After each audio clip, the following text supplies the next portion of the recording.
¿Qué tal amigos? Bienvenidos a una emisión más de Digital Noticias y como todas las mañanas acompañándome mi compañero Cristian. Bienvenido, Cristian. Gracias Melanie por tu cálida bienvenida. A todas las personas que están conectadas también yo les brindo una cordial bienvenida y comenzamos ya con el desarrollo de Digital Noticias.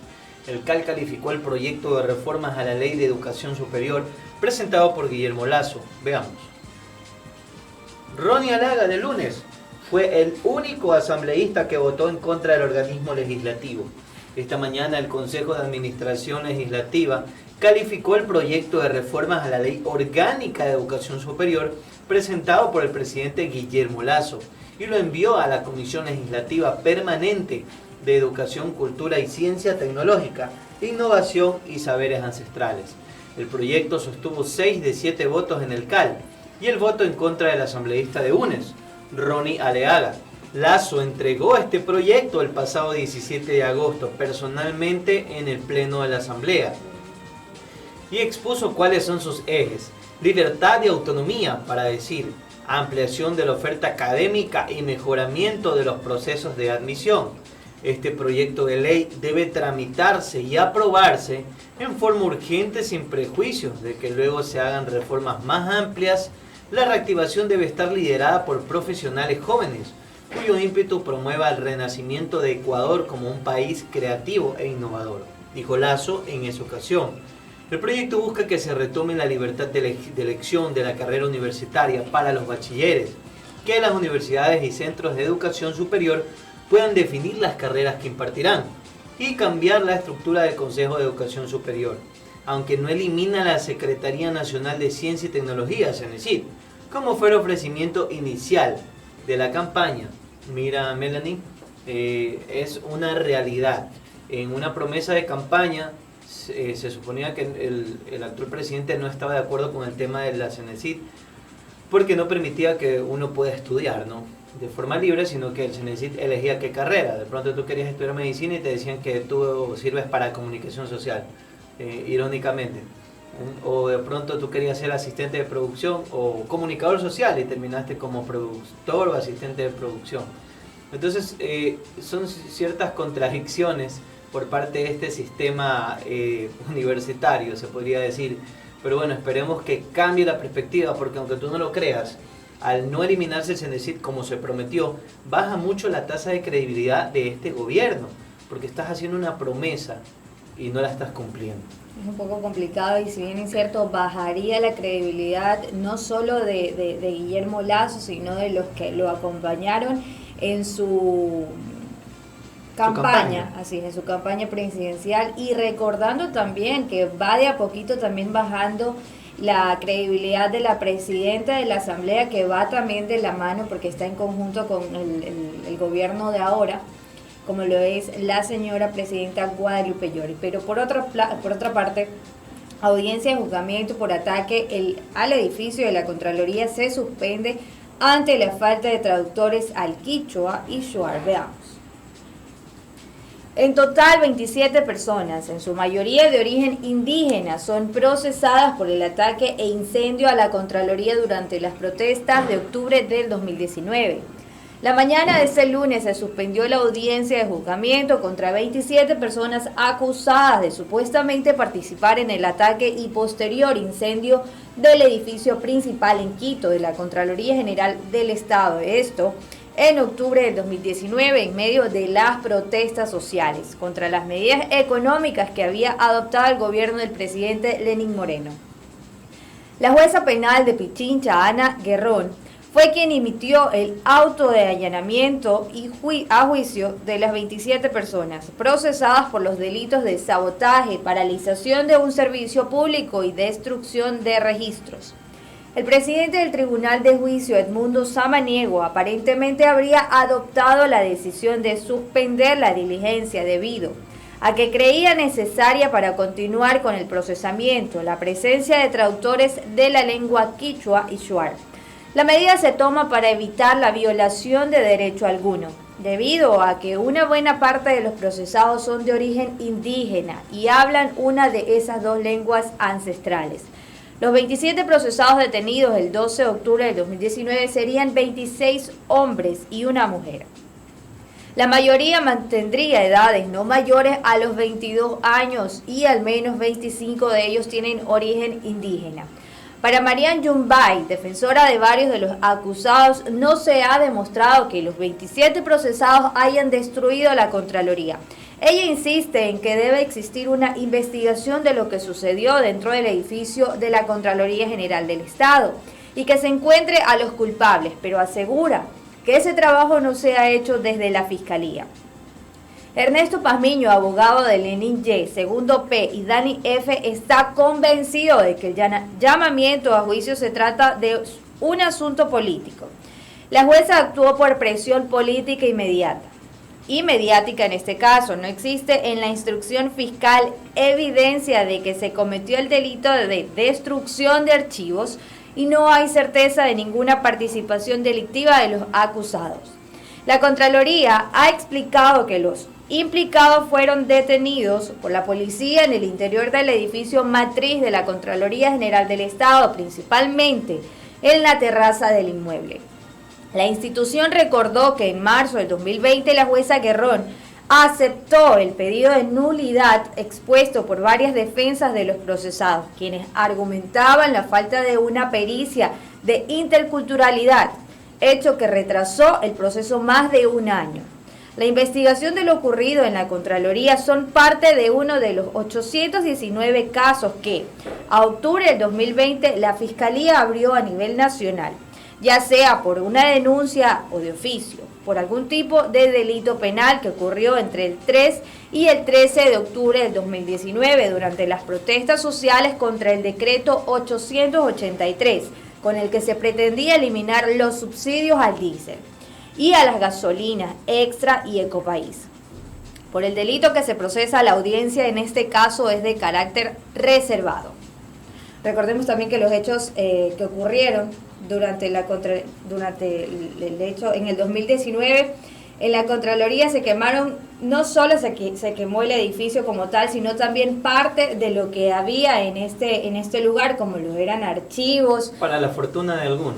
Así es. ¿Y por qué directamente fueron a incendiar la Contraloría? Es lo que se está investigando ahora. Y bueno, dice la defensora de las 27 personas involucradas en este caso que se tiene que seguir con la investigación, pero ya ha pasado más de 2 años y no se da todavía con un culpable. Y recordemos también que quien estaba a la cabeza de estos movimientos, de estas protestas y de todos los desmanes que se dieron, era el expresidente de la Confederación de Indígenas, quien era Jaime Vargas, que está siendo llamado a declarar, y también el actual presidente de la Confederación, pero no hay, aún no se tiene un dictamen, no se tiene algo preciso de lo que se vaya a poder hacer con estas 2 personas quienes estaban liderando en ese momento las movilizaciones, la quema de llantas, y es un poco preocupante que hayan pasado estas cosas y que todavía no se tenga un culpable.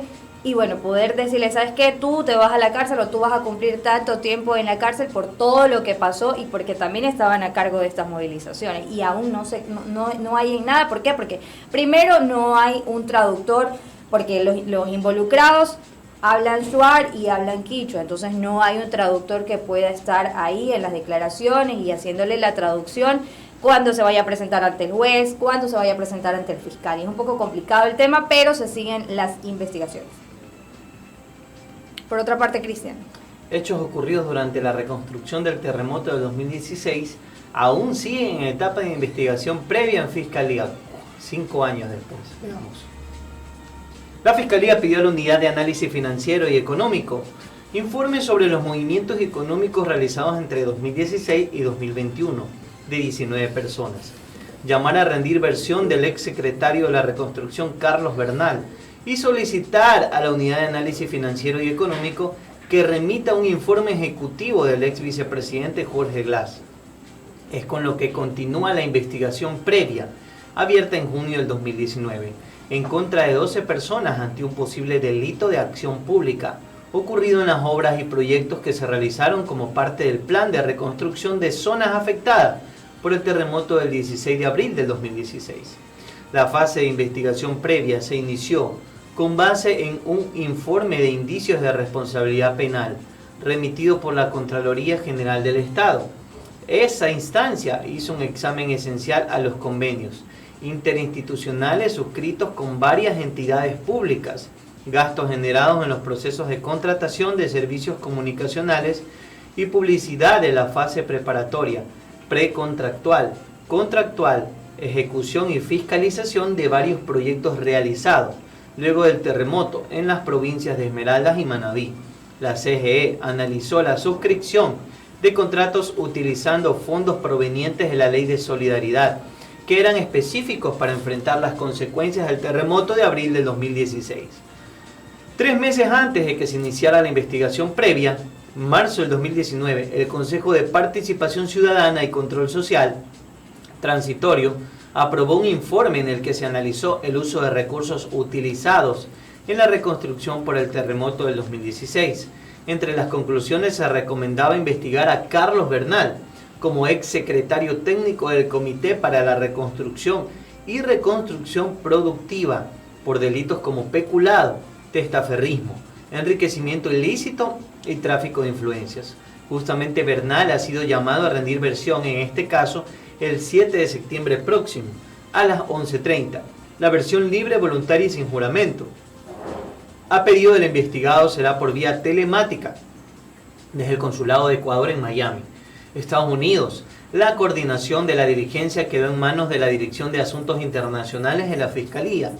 Entre el 6 y 7 de septiembre próximo, la fiscal general Diana Salazar también dispuso las versiones de 9 personas más, entre ellas Ramiro Leonardo Galarza, empresario a quien se le habría asignado, según el Consejo de Participación Transitorio, obras por cerca de 284 millones, sea a título personal o como representante de 40 compañías y consorcios. De los Vélez Roperti, también la Fiscalía pide a la UAFE que emita informes de sus movimientos económicos del periodo 2016-2021. Al CPPCS, la Fiscalía le solicitó una copia certificada del memorando que tiene como referencia el detalle de los casos de investigación, conocidos y tramitados respecto a los procesos de investigación durante el periodo transitorio de los casos denominados casos emblemáticos de la reconstrucción de Manabí, aprobado el 13 de marzo del año 2019. Para la Fiscalía también es importante recabar información de la Presidencia de la República en la CGE, los ministerios de Finanzas, de Transporte y Obras Públicas, de Gobierno, entre otros, así como empresas que participaron en obras y proyectos de construcción luego del terremoto del 2016. Por ejemplo, la Fiscalía pide documentos del proceso de contratación para el puente del río Jama, para la rehabilitación de 13 unidades policiales priorizadas en Pedernales, información de CENEL EP sobre el soterramiento de cables en Bahía de Caracas, redes subterráneas eléctricas y redes de telecomunicaciones en Pedernales. Mira tú, Meneni, qué interesante. Todavía han pasado 5 años y sigue este tema, ¿verdad? Desde el año 2016. Tan mal está nuestro sistema judicial aquí, tan deplorable es la calidad de justicia que nosotros tenemos. Y el periodo que ya, bueno, ya no está como lo es de quien estaba a cargo de toda esta reconstrucción. Recordemos también que estaba el periodo de Rafael Correa, el exmandatario con la Revolución Ciudadana. Y pues antes de eso también se dio un tema súper importante, es que las casas que habían sido construidas especialmente en Manabí, Manta, eran hechas de arena de la playa. O sea, imagínate todas esas casas, y también se abrió una investigación de que se estaba construyendo nuevamente, porque resulta más barato el comprar esta arena a las personas que la están comercializando, y no sirve de nada porque a la larga esas casas van a dar un terremoto más y nuevamente va a pasar lo que sucedió ya en el 2016. Y no solo eso, recordemos también que hay investigaciones que se han abierto. ¿Por qué? Recordemos también la refinería del Pacífico. Mira cuántos millones de dólares perdidos ahí y no se ha hecho todavía nada. O sea, es algo que siguen en investigaciones, pero no se llega a nada todavía. Nos vamos a un corte comercial y ya regresamos con más de Digital Noticias.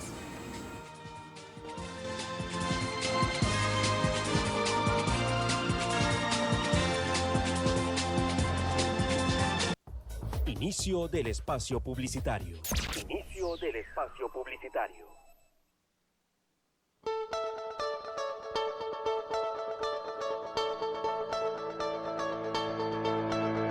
MEC, innovador sistema de médicos en casa, que te permite resolver necesidades médicas sin tener que visitar un hospital. Contamos con el servicio de clínicas móviles altamente equipadas y con médicos especializados que llegarán a tu hogar para asistir tus emergencias, urgencias y consultas médicas. Además, te brindamos una respuesta oportuna las 24 horas, llamando al 371-3242. Para más información, visita nuestra página web www.mec.com.es y adquiere nuestros servicios para tu familia o empresa. Porque tú te preocupas por los tuyos, nosotros también.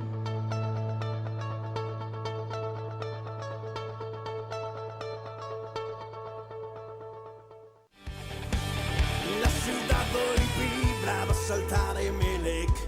Ser azul no solo es ver partidos y apoyar en las gradas. Ser azul es llevar la pasión al máximo pensando en el futuro del club. En Una Hora con Pepe Aguad hablaremos sobre la actualidad del club más grande del Ecuador y otras disciplinas como el box, el básquet, el béisbol, la natación, el ciclismo, entre otros. Contaremos con invitados de lujo como ex glorias del club, socios, empresarios, hinchas, dirigentes que compartirán sus experiencias vividas desde el camerino y en el campo de juego. Acompáñanos en esta aventura azul todos los jueves a la 1 de la tarde, su reprise todos los sábados 9 de la noche en tu programa Una Hora con Pepe Aguad, solo aquí en tu canal TV Digital.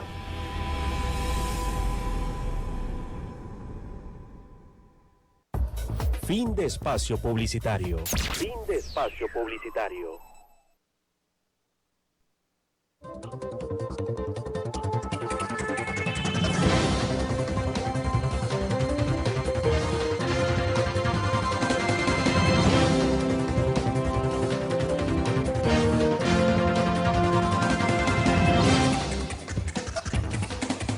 Regresamos con más de Internoticias y yo te tengo una noticia, es un poquito, ya mira, ha pasado mucho tiempo y todavía se recuerda a un personaje que hizo historia aquí en el Ecuador, y es que se trata de León Febres Cordero. Es retratado por su hija en 352 páginas.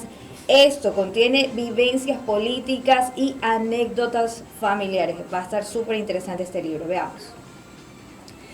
León, mi padre, es el título del libro que escribió Liliana Febres Cordero. Es una biografía en la que intenta humanizar la figura del expresidente.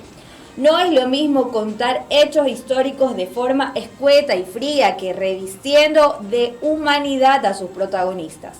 Liliana Febres Cordero, la tercera de las 4 hijas del fallecido expresidente y exalcalde de Guayaquil, León Febres Cordero, dice recordar esas palabras en boca de su padre.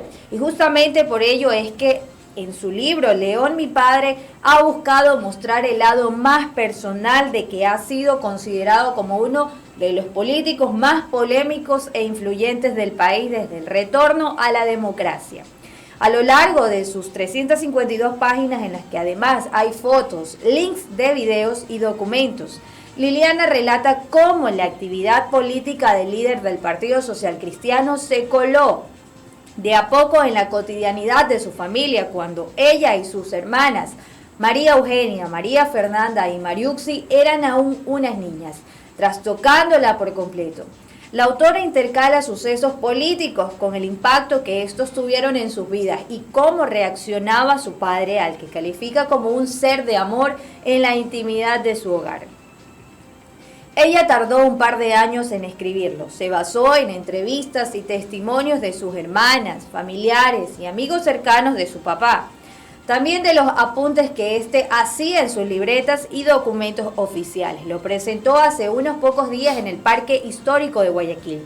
Cuenta, por ejemplo, cómo su padre, que en ese momento era dirigente de las cámaras de industria de Guayaquil, fue encarcelado por la dictadura del general Guillermo Rodríguez Lara, a la que no le gustaban sus críticas.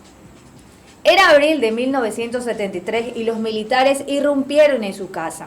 María Eugenia Córdobes, su mamá, corrió a la habitación de sus asustadas hijas para calmarlas. En el libro se dice que los militares ofrecieron dejarlo en libertad a cambio de que no atacara sus políticas ni les hiciera oposición, a lo que él se negó. Recién fue liberado en julio de ese año. Fueron días de bastante sufrimiento y pesar. Tiempo después, mi mamá podría bromear y decir que esa prisión en la que mi padre estuvo fue más eficaz que cualquier dieta que hubiera hecho en toda su vida. Perdió 20 libras y cuando engordaba, bromeaba a mi papá diciéndole: León, ándate unos días preso. Todos nos reíamos, relata Liliana. También habla de la interpelación que este hizo desde la Cámara Nacional de Representantes al entonces ministro de Gobierno Osvaldo Hurtado, Carlos Feraut Blum, en septiembre de 1981. Mi papá había recibido información sobre alguna irregularidad en la compra de obsequios a los policías nacionales en las Navidades de 1980. Él nunca descartaba la información que recibía, la analizaba y si tenía sustento la hacía pública. Denunciaba con papeles en mano. Como él mismo decía, aunque en lo personal el doctor Carlos Feraut Blum no había cometido ningún acto reñido con la ley, debía responder políticamente por sus subalternos. La autora cuenta que su mamá les pidió que la acompañaran a seguir la sesión desde su casa. A ella no le gustaba ver a mi papá en un evento político, sino estaba acompañada por alguien a quien pudiera, literalmente, apretarle el brazo y clavarle las uñas en una clara señal de tensión. El funcionario fue censurado, pero Liliana señala en su texto que, pese a las diferencias políticas, su padre lo respetaba, pues consideraba que era un hombre de honestidad incuestionable. Ambos coincidieron en la arena política nuevamente, el FC como presidente y Feraut como presidente de la Cámara Nacional de Representantes. Según el texto, cuando este último enfermó, se trasladó a Cuba para un tratamiento médico, Febres Cordero puso a disposición de su familia un avión del gobierno. Existen también algunos episodios que recordamos con León Febres Cordero, y es el caso de los Restrepo. León Febres Cordero y su esposa, María Eugenia Córdobes, estuvieron profundamente conmovidos con la desaparición de los hermanos Andrés y Santiago Restrepo en enero de 1988. Afirma Liliana en su libro, ambos salieron de su casa en el vehículo de sus padres hacia la casa de unos amigos, pero no llegaron a su destino. La noticia había empezado a crecer de a poco, causando verdadera consternación en mi familia y en el gabinete de mi padre. Mi mamá habló personalmente con la madre de los niños y dedicó a pedir información y auxilio al ministro de Gobierno, Luis Robles Plaza. Al inicio parecía un secuestro. Mi papá pedía informes y exigía que se aclararan los hechos. Era inadmisible que se fumaran los niños y que nadie diera una respuesta certera, escribe la autora. Es interesante, Melanie nos deja con esta pequeña y breve reseña por parte de la hija de León Febres Cordero. Recordemos que él no solamente fue presidente, sino que también fue alcalde de Guayaquil. Y mucha gente lo adora, lo quiere, y fue una de las razones por la cual duró tanto tiempo también en el mandato sobre la ciudad de Guayaquil. El señor Jaime Nebot, no sé si usted recuerda, es una de las razones por la cual León es recordado, porque no se dejaba de nadie, pues tenía los pantalones bien puestos. Jaime Nebot viene a ser su sucesor en el liderazgo del movimiento Partido Social Cristiano, luego de León Febres Cordero. Y también recordemos que el caso de los hermanos Restrepo fue algo que la gente, se preguntaba qué pasó, por qué desaparecieron. Muchos dicen que se encuentra que los cuerpos de estas dos personas están en la laguna de Yambo, pero no se ha llegado a concretar. Y sabes que esta es una historia que la cuentan las personas que habitan a los alrededores de la laguna y que dicen que ahí están los cuerpos de estos dos hermanos. Y aún cuando se han hecho las investigaciones, han enviado a gente especializada a poder estar en las profundidades, aunque dicen que esta laguna no tiene presuntamente profundidad. Han entrado a la laguna y no han encontrado absolutamente nada. Y sigue siendo un misterio porque nadie sabe qué sucedió realmente con los dos hermanos, en ese caso los hermanos Restrepo. Y te repito, es una historia que en Ecuador se conoce muchísimo y en los alrededores también. Es más, los turistas van y te preguntan y te dicen, es verdad que aquí están los cuerpos de los hermanos Restrepo, y la gente, como tú sabes que cuando tú vas a ciertos lugares a aventurar, te cuentan historias. No, y déjame decirte algo, parte de la investigación está subida en un canal de YouTube, ¿verdad? Con un ex comandante de la policía que habla acerca justamente de ese tema de los hermanos Restrepo. Así que cuando usted vaya a bromear y va a decir, tú estás más perdido que los Restrepo, quiero que sepas que esos jóvenes fueron asesinados por policías. Eso está dentro de la investigación en un canal de YouTube, lo expresa justamente un ex comandante que hablaba justamente de un abuso de autoridad, Melanie, donde fueron torturados y como se les pasó la mano, obviamente tenían que desaparecer los cuerpos. Entonces, traten en lo posible de evitar ese tipo de broma, ¿no? Si está perdido, busque otro nombre, pero no diga Restrepo, porque detrás de esa broma hay familias llenas de dolor, familias que están consternadas por este caso que quedó en impunidad, lamentablemente. Así es, por eso te digo, nadie sabe qué sucedió, y es verdad, hay personas que utilizan estos términos, esta frase, cuando te dicen, no, tú estás más perdido que los hermanos Restrepo. ¿Por qué? Porque hacen alusión a lo que sucedió con ellos, y pues que no se sabe dónde están, nunca se encontraron sus cuerpos. Es por eso que dicen que están en la laguna de Yambo. Bueno. Así es, seguimos con más noticias, Melanie. Las 5 claves sobre la implementación del Bitcoin en El Salvador. Veamos. Los riesgos asociados para adoptar el Bitcoin son una moneda legal para todo un país. Son enormes de acuerdo al Instituto Centroamericano de Estudios Fiscales. El Salvador hará historia el martes al ser el primer país del mundo en darle curso legal como moneda de cambio al Bitcoin, para bien o para mal, dependiendo del sector que lo valore. El presidente salvadoreño Nayib Bukele busca enganchar el proyecto a su popularidad entre la población que se resiste y rechaza el criptoactivo, según diversas encuestas, y también demanda más información. A la ecuación se suman sectores como la oposición, que manifiestan su desconfianza y critican el uso de fondos públicos en una iniciativa que no está del todo clara. Las monedas oficiales en El Salvador, según la Ley de Integración Monetaria, son 2, el dólar estadounidense y el colón, pero esta última no circula más. El Bitcoin es obligatorio. La Asamblea Legislativa de amplia mayoría oficialista aprobó en junio la ley del Bitcoin, cuyo objetivo es la regularización del Bitcoin como moneda de curso legal, irrestricto con poder liberatorio, ilimitado en cualquier transacción y a cualquier título que las personas naturales o jurídicas, públicas o privadas requieran realizar. La normativa, que contiene apenas 16 artículos, fue aprobada con dispensa de trámites y sin mayor debate parlamentario, lo que significa que no pasó por un análisis previo en el Congreso. Bukele no anunció a los salvadoreños la intención de adoptar la criptomoneda, sino que lo reveló mediante un video en una conferencia de Bitcoiners celebrada en Miami, Estados Unidos. La ley, que fue aprobada apenas 4 días después del anuncio del mandatario, indica que todo agente económico deberá aceptar Bitcoin como forma de pago, cuando así le sea ofrecido por quien adquiere un bien o servicio. Otras criptomonedas también existen. La ley Bitcoin no incluye otras criptomonedas y sus proyectos adyacentes, y el gobierno tampoco se ha referido al respecto. Según estudio realizado CoinDesk, el gobierno salvadoreño habría firmado un acuerdo con la plataforma latinoamericana especializada en criptoactivos, Coinbase.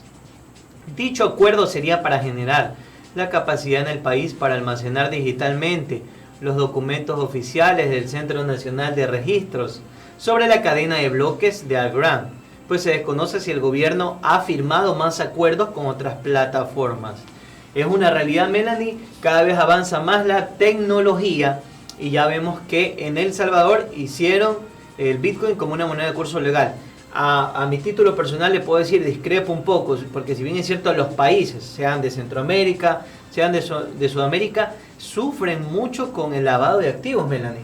Y saber que el Bitcoin es una moneda no fiscalizable, porque no hay ningún país que pueda en este caso fiscalizarlo, puede ser utilizado con otros fines, como puede ser narcotráfico, lavado de activos. Entonces es muy controversial este tema. Incluso hoy por hoy hay muchas páginas que atacan al presidente Bukele. No se puede decir en ciencia cierta que sea así, pero ellos lo atacan, lo acusan de que es narcotraficante, que está legalizando para que el tráfico pueda ser legal también. O sea, son muchas cosas que se dicen referente a este tema. No sé, a título personal, ¿qué opina usted sobre la legalización de la moneda? Yo creo, mira, sabes que este tema es sumamente, aparte de controversial, yo creo que se ha hecho viral. Hay muchas personas que están, ¿cómo te puedo decir? Están incursionando en esto del Bitcoin, de las criptomonedas. Es un tema también, para mí, es un poquito... Yo creo que eso hay que estudiarlo, hay que ver más allá de lo que nos puede dar el Bitcoin, las criptomonedas, el valor y todo eso. Yo creo que cada gobierno puede hacer, no es que pueda hacer lo que sea, pero si ve que esto le va a funcionar a su país, pues que lo haga, y el tiempo le dará o la razón o le dirá, ¿sabes qué? Mira, esto no funcionó, lo que hiciste estuvo mal, ahora tendrás que arreglarlo. Yo creo que eso ya es un tema más allá que político, tienen que analizarlo los expertos en finanzas y yo creo que eso ya es un trámite y un proceso sumamente largo.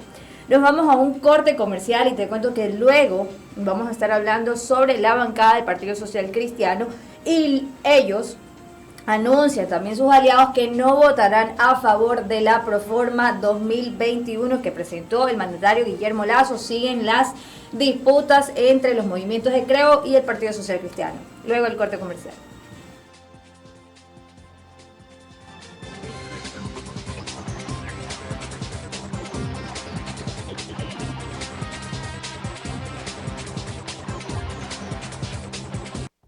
Inicio del espacio publicitario. Inicio del espacio publicitario. Ya abrimos nuestro nuevo local en San Borondón, en el Centro Agrícola, junto al Banco Pichincha. Ven y llévate los muebles que te mereces con crédito directo, sin entrada, sin garante, solo con tu cédula. Además, con cualquier tarjeta de crédito, te damos el 20% de descuento en toda la tienda. Te entregamos tus muebles a domicilio sin recargo en San Borondón, Baba, La Victoria y Salitre. Visítanos de 8:30 de la mañana a 6 de la tarde en el Centro Agrícola, junto al Banco Pichincha. Mueblerías Palito, excelencia en muebles.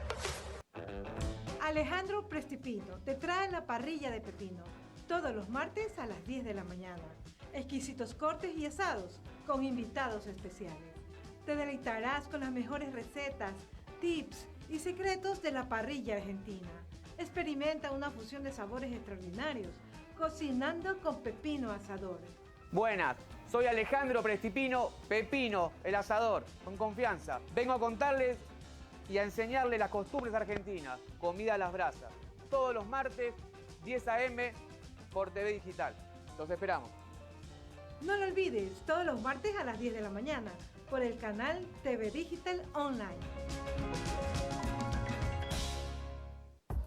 Fin de espacio publicitario. Fin de espacio publicitario.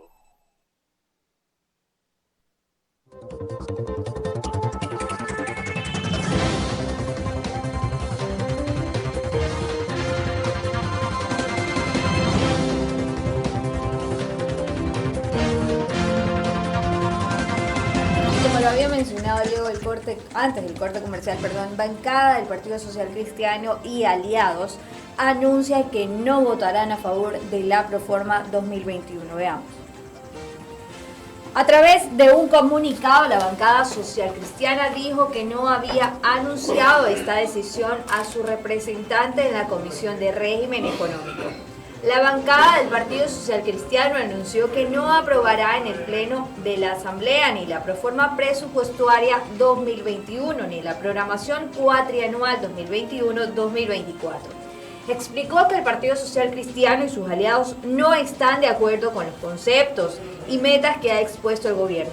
Sin embargo, aclaró que no se requiere de la votación de los asambleístas para que el presupuesto entre en vigencia. El pronunciamiento se dio luego que la noche de este viernes, la Proforma y la Programación Cuatrianual obtuvieron un informe positivo que recomendaba la aprobación al Pleno. Este informe contó con 4 votos de Creo y el voto de Johnny Terán por Partido Social Cristiano sobre el tema. La bancada dijo que su posición lamentablemente no fue comunicada a tiempo a su representante en la Comisión de Régimen Económico. Entre los argumentos del PSC para no estar de acuerdo con la Proforma se indica que esta no puede ni debe analizarse exclusivamente en función del año 2021, sino considerando los objetivos y metas de la proforma cuatrianual entre el periodo del 2021 al 2024. Del profundo análisis que hemos hecho, las metas de los documentos son decepcionantes, dice el comunicado.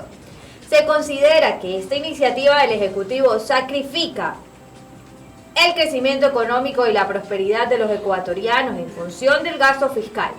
Asegura que no está previsto el cumplimiento de compromisos fundamentales con el pueblo que se adquirieron en la campaña electoral.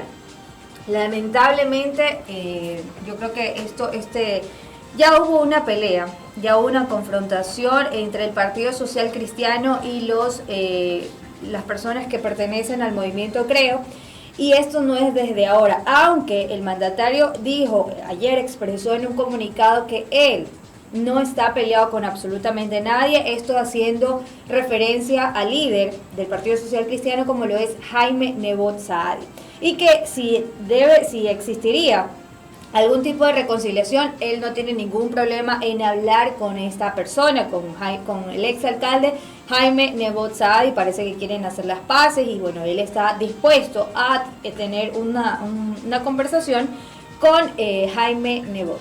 Te cuento que justamente, Melanie, hay mucha gente que tiene comentarios negativos en contra del presidente, y vemos que ya tienes también gente de la Asamblea en contra, porque como lo hablábamos ayer, ciertas declaraciones, incluso ayer estaba viendo un comentario en una red social donde decían: no entiendo en qué mundo vive nuestro presidente, que conoce gente modesta que tiene fincas, que tiene terrenos, si a duras penas a nosotros nos alcanza con el sueldo básico para poder pagar los servicios y la comida, no sé dónde podemos ahorrar para comprar una finca. Y así había muchos comentarios negativos en contra de él por esas declaraciones que fueron muy desacertadas por parte de él.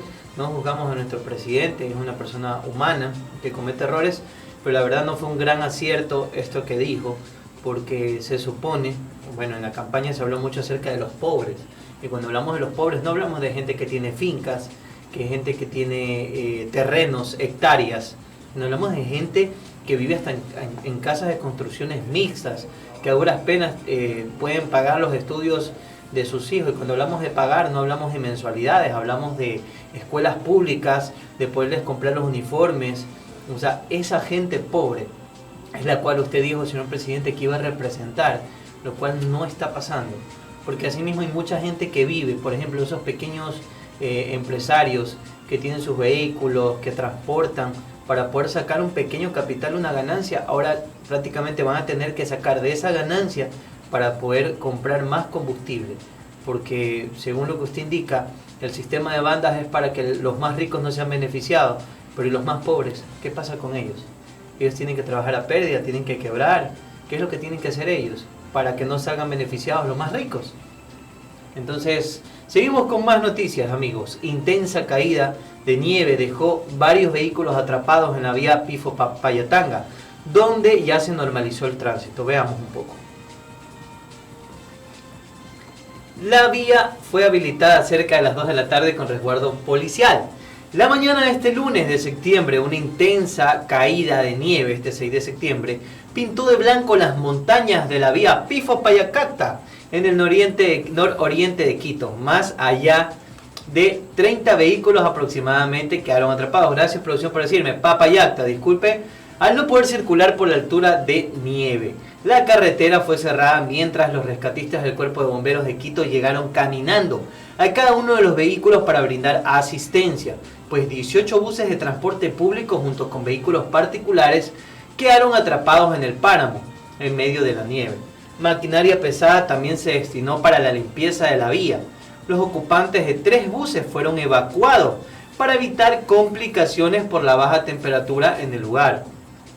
Según información de Bomberos Quito, cerca de las 2 de la tarde se normalizó el tránsito mediante un operativo policial para evitar accidentes a causa de la calzada que se torna resbalosa.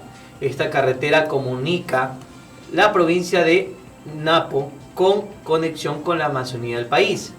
Pues es interesante este tema, Melanie, ¿verdad? de las calzadas.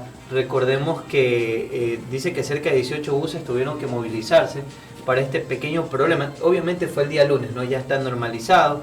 Esperemos que no vuelva a ocurrir. Yo sé que son cosas que son parte del ambiente, que no tiene nada que ver en este caso con las autoridades, pero igual creo que si le ponemos un poco más de atención podemos adelantarnos un poco a ciertas condiciones. Cuestiones climáticas. Así Y es. te cuento que esta caída de nieve nos dejó postales sumamente hermosas.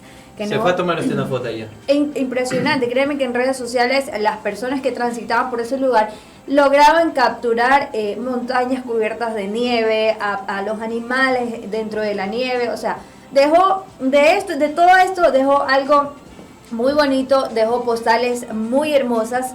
Y bueno, ya no solo la gente habla de la boda que sucedió el fin de semana, sino también de la nieve que cayó el día lunes. Yo creo que por eso también estaba lloviendo en Guayaquil, porque recordemos que llovió toda la madrugada, ¿verdad? ¿Usted qué le pasa, Cristi? Por otra parte, bueno, les comento, en los buses también se pagará solo con tarjeta, y también estábamos hablando ayer, es que en el municipio de Quito espera implementar sistema en este año. Veamos.